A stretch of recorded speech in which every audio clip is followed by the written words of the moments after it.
Hey fam, welcome to today's episode of How to Survive in the Diaspora.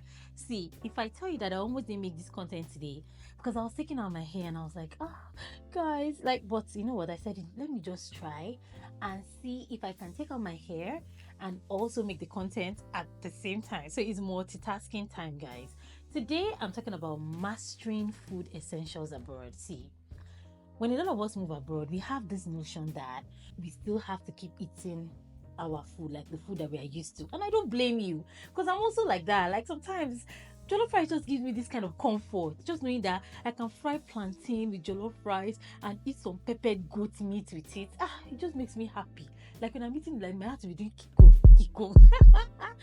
But I just want to tell you how I have been able to survive by finding ways to substitute what I don't have with what is available. When I first moved here, I used to think that I have to just cook with I have to cook jollof rice with red bell pepper. If not, it should not be sweet. Guys, if I cook jollof rice with pasta sauce for you and you don't bite your finger, I had to learn how to use what is available to make what I need. Because tell me why red bell pepper box is $50, $70 sometimes in winter. You have to substitute.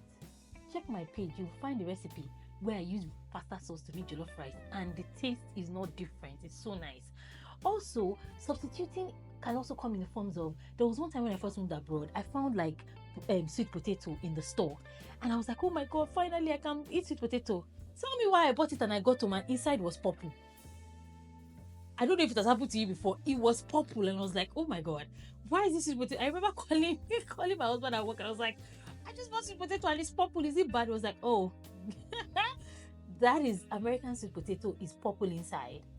So I had to substitute. One time I found Korean yam. It tastes just like sweet potato. Even though it doesn't look the same, even though it's a little bit hard, but it tastes like sweet potato. So I had to substitute what is available with what I'm craving. Another thing is I've learned how to shop smart. I realized that when you go to like Walmart and some other stores, you find a egusi there. So I go there to buy a egusi. It's way cheaper than trying to buy from African stores here. Also, another thing is like crayfish. I realized that you can buy crayfish from Spanish stores, and these people like Kmart, what's it called?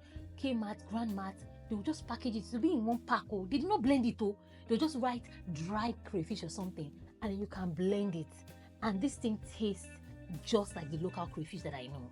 So substituting is so important, guys, and finding places where you can actually buy things that you know, but that it costs the fraction of the price of what it would have cost you if you bought it from an African store. Finally, one thing that I've done that has really helped me is I've learned to be extremely creative. Like, there was one time I started giving my kids pepper soup and they fell in love with it. And I realized I can't be cooking pepper soup all the time, because then I used to make like goat pepper soup. Those children, they eat very good. One day I just went to the store. I saw one recipe online that had potatoes, corn, and everything, and it was a soup. I went to the store all day to go buy everything. It didn't cost more than $10. Tell me why I made this thing. I added my own touch to it. I added rodo, added everything, and my kids were like, "Mommy, this is so yummy. Can you make it next week?" I'm like, "Yes, I'll make it. I'll make it every week." It doesn't cost a lot. I make them corn soup with shrimps, and they love it. So substituting and then finding creative ways to save has really helped me to still eat things that remind me of home, but not break the bank, and still be able to save a lot of money. So when you newly move abroad, don't be scared, don't be worried, don't be thinking, how will I survive if I don't eat jollof rice or I don't eat egusi soup? There are so many other things you can eat. You can cook spinach sauce, you can cook kale sauce, and it will still taste like your efori if you make it and you add, your locust beans and everything. Guys, let's not get so carried away about, I can't survive if I don't eat Nigerian food. You can, and you will. Or I can't survive if I don't eat my local African pelot de jais. For those from, that eat all this French food, you can survive and you will. Just be realistic. Set budgets for yourself when you go shopping, so you're not buying $100 oxtail. And until next week, when I see you again, let me go take out my hair. I love you. Thank you for watching. Bye.